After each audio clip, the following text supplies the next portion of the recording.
आपके साथ मैं हूं अंजना ओम कश्यप, हमारी सहयोगी नेहा बातम हमारे साथ है। और आज मॉल से बजट की ऐसी कवरेज जो आप कहीं और नहीं देखेंगे, क्योंकि 11% विकास दर की कल्पना के साथ अगर ये बजट आज सामने आने वाला है। मिडिल क्लास किसानों के लिए क्या होगा, बेरोजगारी को का सामना करने के लिए सरकार क्या करेगी, हर हिस्से में इस मॉल के हम जाएंगे नेहा। बिल्कुल, और अलग अलग हिस्सों में हमारे तमाम सहयोगी मौजूद रहेंगे। दिन भर हमारी ये विशेष और खास कवरेज लगातार जारी रहेगी जीआईपी मॉल नोएडा से, जहां पर हमने इस बार का बजट बाजार सजाया है। और साथ ही हमारे तमाम एक्सपर्ट्स और पैनलिस्ट भी मौजूद होंगे जो आपको बारीक तरीके से विश्लेषण देंगे, बताएंगे कि कैसे इस बार का बजट आपकी रोजगार से जुड़ा हुआ मुद्दा एड्रेस करता है या नहीं, या फिर आपकी जेब में अब तक जो इस कोरोना काल में पैसे कम हुए हैं उस जेब में ये पैसे दे पाता है नहीं। तमाम बातें हमारे फोकस का नजरिया रहेंगी। और साथ ही अब हम आपको अगले हिस्से में लिए चलते हैं अंजना, क्योंकि इस हिस्से में हम अब बात करेंगे कि कैसे जो अलग अलग तस्वीरें, चाहे वो वित्त राज्य मंत्री की आ रही हो, वित्त मंत्री निर्मला सीतारमण की आ रही हो, पूजा पाठ के साथ अनुराग ठाकुर ने शुरुआत की आज के दिन की। और यही तस्वीरें लगातार हम देखते आ रहे हैं। लगभग 1 घंटे का वक्त बीत चुका है और 1 घंटे का वक्त अभी बाकी है जब कैबिनेट की बैठक शुरू होगी। उसके बाद 11 बजे वित्त मंत्री निर्मला सीतारमण के भाषण के साथ शुरुआत होगी। और इस बार का बजट कैसे आपके लिए खास रहने वाला है, ये तमाम बातें जैसे जैसे दिन चढ़ेगा वैसे साफ होती जाएगी। जय हनुमान ज्ञान गुण सागर, जय कपीस त्रिलोक उजागर, रामदूत अतुलित बलधामा, अंजनी पुत्र पवन सुतनामा। लेकिन क्या वो संजीवनी बूटी जिसका इंतजार देश कर रहा है अर्थव्यवस्था के लिए, एक वैक्सीन जो अर्थव्यवस्था के लिए चाहिए, वो मिल पाएगा? इस पर सबकी नजर है। और अब हम आपको सीधे लिए चलते हैं वहां जहां जबरदस्त हलचल इस वक्त मौजूद है, क्योंकि सैयद जफर इस्लाम हमारे साथ सांसद और राष्ट्रीय प्रवक्ता बीजेपी के जुड़ गए हैं। आलोक शर्मा जी कांग्रेस पार्टी का पक्ष रख रहे हैं। Bison Mishra consumer affairs expert हमारे साथ हैं। आलोक जोशी जी वरिष्ठ पत्रकार हैं। वित्त मंत्रालय वित्त मंत्री निर्मला सीतारमण पहुंच चुकी हैं और कुछ ही देर में वो बाहर आएंगी। इस बार दिलचस्प होगा देखना, क्योंकि पेपरलेस है, डिजिटल है सब कुछ, तो क्या आईपैड को वो लाल कपड़े में लपेट कर आती है? कमलजीत संधू हमारी सहयोगी वहां से हमारे साथ जुड़ रहे हैं हिमांशु मिश्रा। जल्दी से वहां से एक अपडेट ले लेते हैं। भगवान हनुमान की पूजा के साथ वहां पर पहुंचे हैं, अनुराग ठाकुर भी निकल चुके हैं। जल्दी से हिमांशु अगर वहां की तस्वीरें एक बार दिखा दे, फिर कमलजीत भी बताएंगी कितनी देर में बाहर आने वाले हैं। बिल्कुल अंजना, मैं अपने कैमरामैन से कहूंगा कि दिखाएं फ्रेम की अब जो है निर्मला सीतारमण इस वक्त जो है वित्त मंत्रालय के अधिकारियों के साथ जो है अंतिम रूप पर चर्चा कर रही है बजट को लेकर। और अब से कुछ 5 से 10 मिनट के अंदर जो है वो वित्त मंत्रालय से निकलकर जो है राष्ट्रपति भवन जाएंगी, जहां पर बजट को मंजूरी लेंगी राष्ट्रपति से और सीधा संसद भवन जाएंगी और वहां पर कैबिनेट की बैठक होगी। कैबिनेट की बैठक के अंदर भी बजट पर अंतिम मोहर लगाई जाएगी और उसके बाद निर्मला सीतारमण जो है अपना तीसरा बजट जो है वो पेश करेंगे। लेकिन बड़ी बात यह है कि अर्थव्यवस्था को रफ्तार देने के लिए क्या आज जो एक वैक्सीन की जरूरत है वो मिल पाएगी? क्या आत्मनिर्भर भारत और लोकल फॉर वोकल के लिए क्या कुछ निकलता है अलग अलग क्षेत्रों के लिए, वो देखने वाली बात है। और संकट के समय में जब ये कोरोना संकट चल रहा था तब हेल्थ सेक्टर को लेकर बड़े सवाल खड़े हुए थे, तो हेल्थ सेक्टर के इंफ्रास्ट्रक्चर को लेकर क्या निर्मला सीतारमण के आज के बही खाते से कुछ निकलेगा बड़ा? क्योंकि सबको उम्मीद है कि हेल्थ सेक्टर को भी बहुत इंप्रूव करने की जरूरत है। सरकार ने बहुत से इनिशिएटिव लिए थे इस कोरोना काल में, लेकिन आगे ध्यान रखते हुए इस तरीके से हेल्थ सेक्टर के लिए क्या निकलेगा, औद्योगिक क्षेत्र से लेकर मध्यम वर्ग को क्या नया मिलता है, क्योंकि सब ये चाहते हैं कि जो हमारे संवाददाता भी हमारे साथ जुड़ी हुई। कमलजीत, आप लगातार तस्वीरें दिखाती रही हैं, अब क्या अपडेट, क्या जानकारी मिल रही है? हिमांशु, लौटूंगी मैं आपके पास। देखिए, हर साल हमने देखा है कि वित्त मंत्री एक लाल बस्ता यानी एक लाल ब्रीफ केस लेकर निकलते हैं, लेकिन क्या इस बार एक डिजिटल बैग होगा, वो देखने वाली बात होगी। लेकिन सबकी नजरें इस बजट पर हैं, क्योंकि देखिए पिछला 1 साल काफी कठिन रहा है, चाहे वो आम वर्ग के लिए हो, चाहे वर्किंग क्लास के लिए हो, कई नौकरियां गई हैं, महिलाओं के लिए हो जो कि घर चलाती हैं, या फिर हम बात करें किसानों के लिए, इंडस्ट्रियलिस्ट के लिए भी काफी मुश्किल साल रहा है। तो इस सब के बीच में एक ऐसा बजट जो कि बैलेंस बना के रखे, इकोनॉमी को बाउंस बैक करे। देखिए पिछले 1 साल में काफी कठिन रहा है, क्योंकि काम ही नहीं हो पाया, अर्थव्यवस्था पे काफी असर पड़ा है। और कोविड में जहां पे भारत ने कई देशों की भी अब मदद की है, उस तरह से किस तरह से इकोनॉमी को उभार के बाहर लाएंगे, लौटेंगे आपके पास। हमारे तमाम पैनलिस्ट भी हमारे साथ मौजूद हैं। ऐश्वर्या पालीवाल भी हमारे साथ कुछ देर बाद जुड़ जाएंगी, उनसे भी हम सवाल लेंगे। लेकिन आलोक जी, इस बार की तस्वीरें कैसे अलग रहने वाली हैं, क्योंकि वो जो लाल ब्रीफकेस होता था उस परंपरा से थोड़ा हटकर इस बार देखने को मिलेगा? नहीं, देखिए, ब्रीफकेस के रंग से और कपड़े के रंग से अगर महंगाई कम होती नहीं, हो तो आप आलोक जी, आपसे भी मैं सवाल लूंगी, लेकिन ये सवाल दो मेरा आलोक होने से आलोक क्या जोशी जी से था। आलोक जी आज सारे सवाल लपक रहे हैं, उनको लग रहा है कि कुछ तो विपक्ष का सा राज दिखे। नहीं, तो ये फर्क अच्छा, आप यही दोनों होगा भिड़िएगा, कांग्रेस वर्सेस बीजेपी कीजिएगा कि हम जल्दी कम से से। कम आज एक पैड ये देखें। यूनिक होगा और डिजिटल इंडिया को भी प्रोजेक्ट करने की कोशिश मुझे लगता है इससे निर्मला सीतारमण वही एक टैब दिखाई पड़ेगा। उस टैब में कौन सा टैब है, अब ये सवाल है कि वो टैब मेक इन इंडिया आत्मनिर्भर टैब है या वो आईपैड है। ये अब दिखाया जाएगा कि नहीं मुझे नहीं पता है, लेकिन ये बड़ा सवाल है कि इस देश में हम बहुत समय से एक मोबाइल फ़ोन बनाने की कोशिश कर रहे हैं। बनते हैं बहुत सारे मोबाइल फ़ोन, बड़ी कंपनियां लगी हुई हैं यहाँ, लेकिन क्या हम ये चीज़ें और इनके अंदर की टेक्नोलॉजी अपने देश में पैदा करेंगे? जिस सर्विसेज सेक्टर का जिक्र अभी इकोनॉमिक सर्वे में हुआ है कि सर्विस सेक्टर के स्ट्रॉन्ग रिबाउंड से ये वी शेप क्योंकि रिकवरी आपने आ इस बात रही का है। जिक्र किया, इसमें एक बात मैं और जोड़ना चाहूंगी, क्योंकि आपने चाइनीज कंपनियों पे बैन लगा दिया। हाँ। क्या आप उतने सक्षम हैं कि आप देश में जितनी मोबाइल की खपत है वो आप उतनी संख्या में मुहैया करा पाए? ये सवाल है और इसी सवाल का जवाब चाहिए, और वो जवाब क्या आज मिलता है इस पर नज़र होगी, क्योंकि जो बड़ी संख्या में हम उम्मीद कर रहे हैं कि बड़ी संख्या में रोजगार पैदा होंगे, बहुत से लोगों को पैसा मिलेगा, उस सबका रास्ता यहीं से खुलना है। आज की तारीख में आज भारत की जनता को जो चीज़ें चाहिए क्या वो मिलने जा रही हैं? क्या वो यहाँ बनेंगी? अगर वो यहाँ बनेंगी तभी वो यहाँ बिकेंगी और तभी उनसे पैसा आएगा, जिस पैसे से इकोनॉमी को रफ्तार मिलेगी, इम्पिटस मिलेगा। Vocal for local. बिजॉन जी, 3 बातें अधूरी रह गई थी जो आप जिस पर जवाब भी दे रहे थे पहले। पहला ये कि किसानों की आय कैसे दोगुनी, इस पर लौटूंगी, लोन फॉर लोन की बात भी करेंगे, लेकिन हिमांशु मिश्रा एक बार फिर से हमारे साथ जुड़ गए। हिमांशु, तस्वीरें दिखाइए। बिल्कुल, मैं आपको तस्वीरें दिखाना चाहता हूं। आपसे कुछ देर के अंदर आप देखिए कि हलचल थोड़ी सी बढ़ गई है और अब जो है निर्मला सीतारमण यहां से निकलकर राष्ट्रपति भवन जाएंगी। बड़ी बात यही है कि निर्मला सीतारमण देखिए आप आ गई है बाहर और अब उनके पिटारे में वो बही खा था जो पिछली बार उनकी माता जी ने उनको सिल कर दिया था, और वही लेकर निर्मला सीतारमण जो है आप देखिए बाहर है। और अब देखना यह है इसमें डिजिटल आईपैड है या कोई ऐसा और इक्विपमेंट जिसको पढ़कर जो है वो बजट पेश करेंगे निर्मला सीतारमण। आप देखिए अनुराग ठाकुर है उनके साथ, वित्त सचिव हैं, रेवेन्यू सेक्रेटरी हैं, तमाम बजट को बनाने वाले वो अधिकारी हैं उनके साथ। और अब यहां से निकलकर राष्ट्रपति भवन जाएंगी, जहां पर वो राष्ट्रपति से बजट पर जो है मंजूरी लेंगी और उसके बाद वहां से सीधा संसद भवन में कैबिनेट की बैठक के अंदर जो है अंतिम मोहर लगाई जाएगी बजट पर। और उसके बाद 11 बजे निर्मला सीतारमण अपना बजट पेश करेंगी। आप देखिए वही लाल कपड़ा जो वो हर साल लेके आती हैं, ये खबरें आई थी कि इस लाल कपड़े को जो सिला गया था वो उनकी माता जी ने सिलकर उनको दिया था जब वो पहली बार 2019 में बजट पेश करने आई थी। और आप देखिए तमाम चेहरे पर खुशी, मुस्कुराहट, अनुराग ठाकुर के चेहरे पे भी आपको उसी तरीके की मुस्कुराहट, निर्मला सीतारमण कुछ कहती हुई और बिल्कुल इत्मीनान के साथ फोटो आप कराती हुई और कुछ मीडिया कर्मियों को बताते हुए भी आप देखिए यही है। और अब यहां से निकलने की तैयारी उनकी, और बिल्कुल फोटो आपके लिए किसी भी तरीके की ये कह सकते हैं कि हड़बड़ी में नहीं है वो, और खुल जो है वो फोटो आप करा रही है हर तरीके से। जहां जहां मीडिया कर्मी है हर तरफ जो है बजट की कॉपी को लेके दिखाते हुए। अब ये तो तय है कि उनके इस जो बही खाता है इसमें इस बार पेपरलेस है, तो इसीलिए जो है वो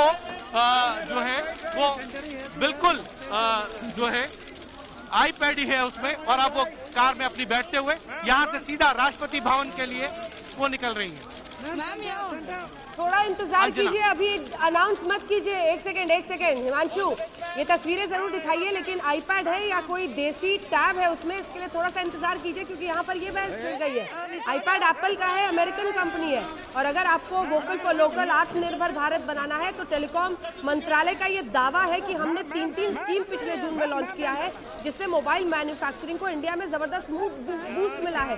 तो क्या ये किसी देसी कंपनी का टैब है जिसको आज प्रेजेंट करेंगी? ये क्लियर हो पाना थोड़ा मुश्किल है। थोड़ा सा इंतजार करना होगा क्योंकि अभी तो लाल कपड़े में ये लिपटा हुआ है, लेकिन आप देख रहे हैं वित्त मंत्री निर्मला सीतारमण वित्त मंत्रालय से अब सीधे देश की संसद का रुख करेंगी। कुछ मिनटों का सफर, क्योंकि नॉर्थ ब्लॉक से ये निकलती हुई वो जा रही हैं और अनुराग ठाकुर भी वहां पर पहुंचेंगे और कुछ ही देर में कैबिनेट की बैठक होने वाली है जिसमें ये बजट वहां पर पेश किया जाएगा लगभग 10 सवा 10 बजे और उसके बाद 11 बजे बजट पेश होने वाला है। आज मतलब उस टैब पर आलोक जोशी जी नजर रखे क्योंकि उसी के जरिए पता चलेगा कि कितना उस पे क्यों रखना है आपको, तो अपने मोबाइल के ऐप पर नजर रखनी है क्योंकि बजट तो यहाँ आएगा। आलोक जी, लेकिन फोकस ये रहेगा कि ब्रांड ना ही दिखे तो बेहतर है। जैसे कि बहुत सारे जगहों पर हम देखते हैं कि ब्रांडिंग को छुपाया जाता है ताकि ये ना लगे कि उसी ब्रांड पर फोकस है, सिर्फ इस बात पर फोकस है कि डिजिटल तरीके से इस बजट को पेश किया चर्चा हो जाती है, चर्चा हो जाती है, हम सबको बचना चाहिए। चलिए शुरुआत करते हैं। देखिए, ये जाहिर तौर पर एक बूस्ट सैयद जफर इस्लाम साहब आपकी सरकार देना चाह रही है कि हम डिजिटल तरीके से और मैन्युफैक्चरिंग में हम आगे बढ़ रहे हैं। रविशंकर प्रसाद टेलीकॉम मंत्री भी बार बार कह रहे हैं कि उन्होंने 3 स्कीम्स लॉन्च किया है जिससे मैन्युफैक्चरिंग सेक्टर में, इलेक्ट्रॉनिक गुड्स में सबसे ज्यादा मोबाइल मैन्युफैक्चरिंग पर यह है और चीनी कंपनियों को हम पीछे छोड़ देंगे। कितना सार्थक हो पाएगा, नजर रहेगी? देखिए, बिल्कुल साफ है। PLI स्कीम जो है उसी के लिए अनाउंस किया गया है, उसी के लिए इंट्रोड्यूस किया गया, इसलिए कि हम कॉम्पिटिटिव नहीं थे।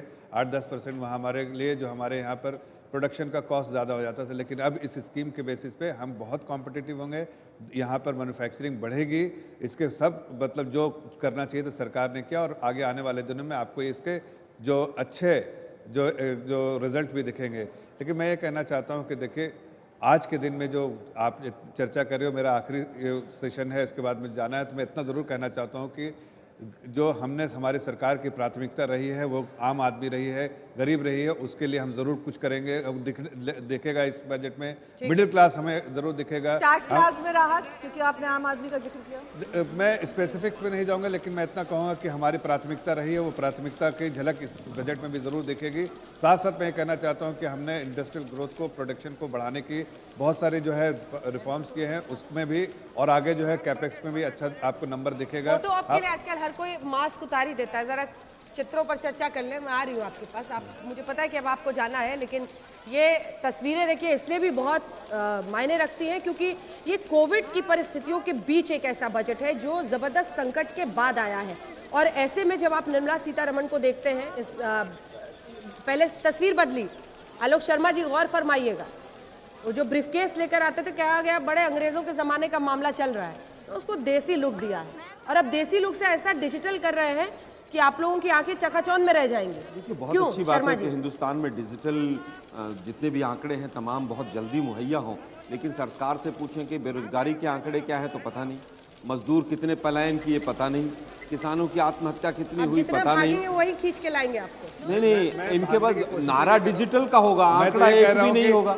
देखिए, तो ऐसे मैं तो कम से डिजिटल का कम क्या इनकी फायदा कि उम्मीदें जो है वो सरकार के पास हमसे एक भी है। आंकड़ा ये ना अच्छी हो। बात है कि उनकी सरकार ने कुछ NCRB नहीं किया, के सारी आंकड़े उम्मीदें आने हमसे बंद हैं। हो गए। दिखा रहे हैं, एक सेकंड 19 की, उसके बाद 2020 की और फिर 1 फरवरी की। तीनों तस्वीरों में आप देखेंगे पहले पूरा वही खाता होता था जो पेपर था जिससे वो पढ़ती थी, लेकिन इस बार सब कुछ डिजिटल होने वाला है और इसीलिए बहुत स्लिम सा, पतला सा जिसे कहते हैं, आप देख रहे हैं अंदर में है टैब है जो कि इस कपड़े में रखा गया है इस बार। इससे पहले की दोनों ही तस्वीरें जो है वो आप देखकर ही समझ रहे होंगे कि पहले पूरा प्रिंटेड होता था जिससे वो बजट पड़ती थी। हाँ, मैं अन्य जी से इतना कहना चाहता हूँ, हमारी सरकार ने बराबर कोशिश की है टेक्नोलॉजी का इस्तेमाल करने के लिए और उसी का फ़ायदा ये भी है।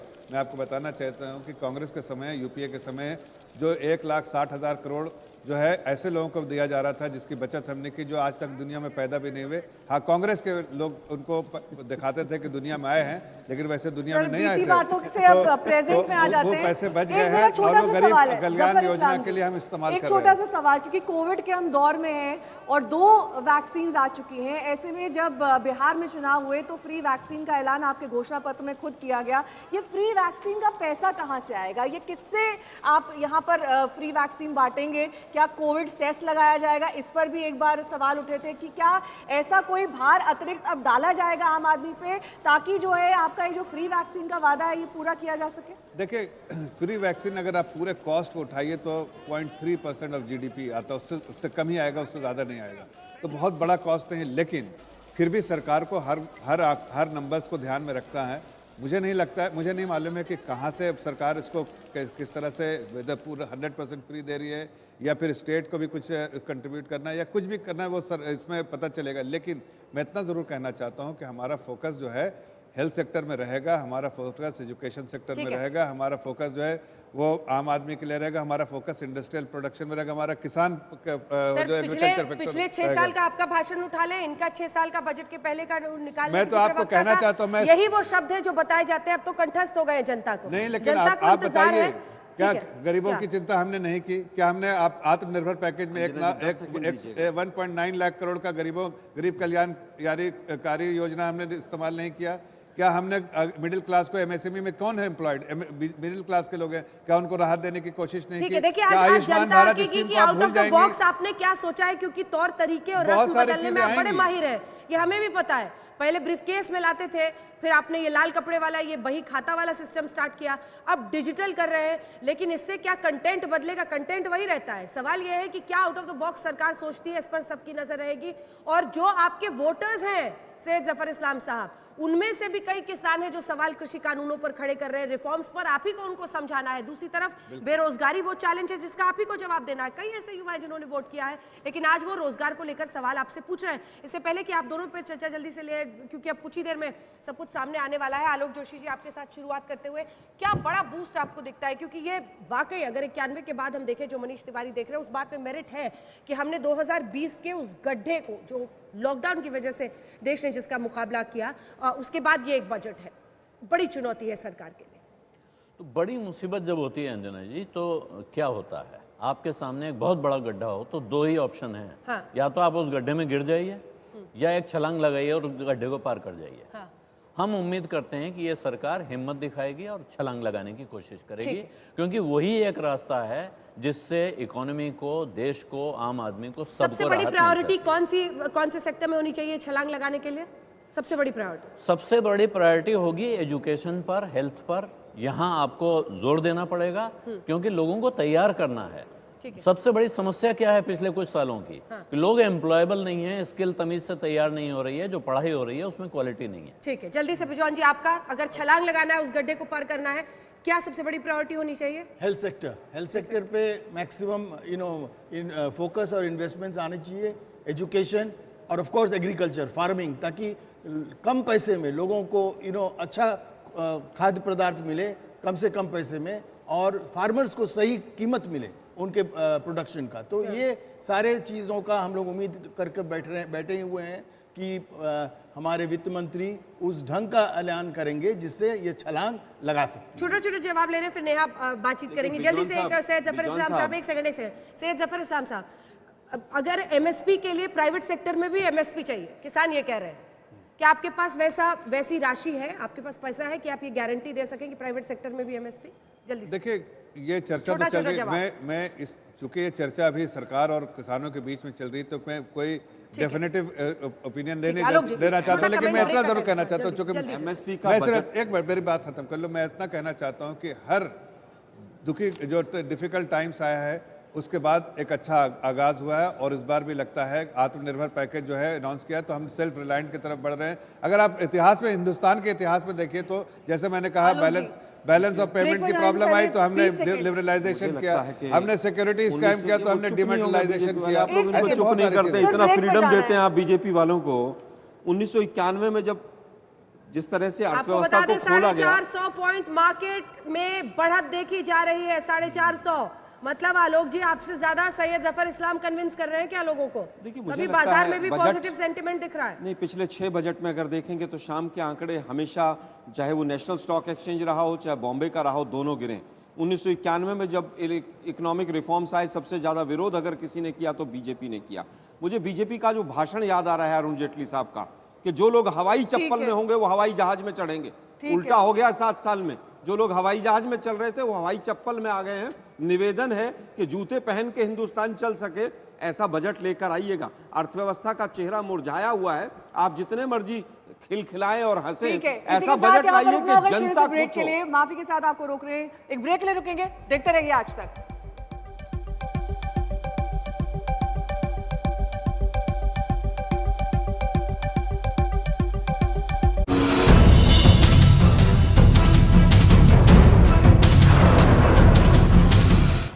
नमस्कार, मैं हूं अंजना ओम कश्यप। हमें उम्मीद है ये वीडियो आपको पसंद आया होगा। लेटेस्ट खबरों के लिए यूं ही देखते रहिए आज तक, और इस वीडियो के पसंद आने पर लाइक, शेयर एंड सब्सक्राइब करना ना भूलें।